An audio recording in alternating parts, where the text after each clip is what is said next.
माऊलीने ओळी दिलेली आहे, उपजे ते नासे, नासे ते पुनरबी दिसे, हे घटिका यंत्र जैसे परिभ्रमे का. जे जे दिसतं ते पुन्हा संपणार आहे, संपणारे पुन्हा जन्माला येणार आहे, पुन्हा संपणार आहे, पुन्हा जन्माला येणार आहे. घड्याळासारखं ते फिरत राहणार आहे. दुपारचे 12, रात्रीचे 12, दुपारचे 12, रात्रीचे 12 वाजतच राहणार. हे घटिका यंत्र जैसे. माऊलीने सांगितलं, त्यांना काय माहित होतं सिद्धपेठामध्ये राहणारे ते लेकरं, संन्यासाचे लेकरं म्हणून वंचित झालेले आहे, आणि त्यांना काय माहित होतं घड्याळ म्हणजे काय. पण माऊली उपजातच ज्ञानी, म्हणून ज्ञान नाव ठेवले.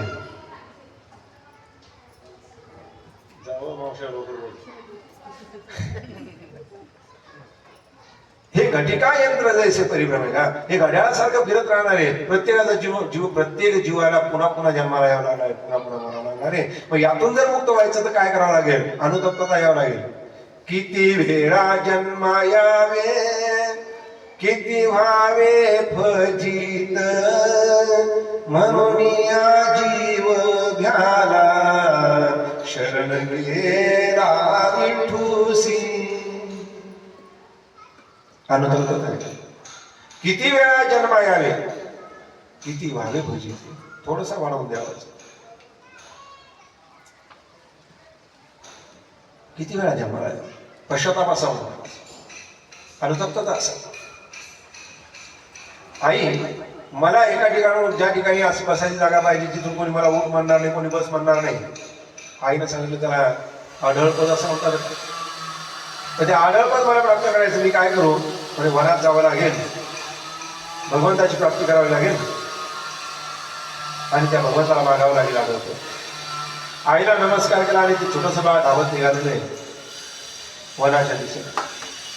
आता सांगतो, सर्व संघाचा त्याग केल्याशिवाय साधूची भेट होत नाही. समोर नारदाची भेट झाली. ध्रुवाला अनुग्रह दिलेला आहे आणि सांगितलं आहे की 12 अक्षरी मंत्राचा जप करायचा, 6 महिन्यात भगवंताची भेट होईल. ध्रुव बाळ एकांतात जाऊन बसले आणि त्यांनी त्याचा जप करायला सुरुवात केली. ओम नमो भगवते वासुदेवाय.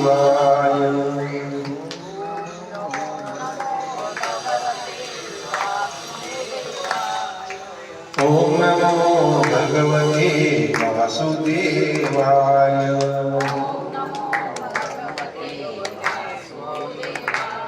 वासुदेवाय हरि वासुदेवाय.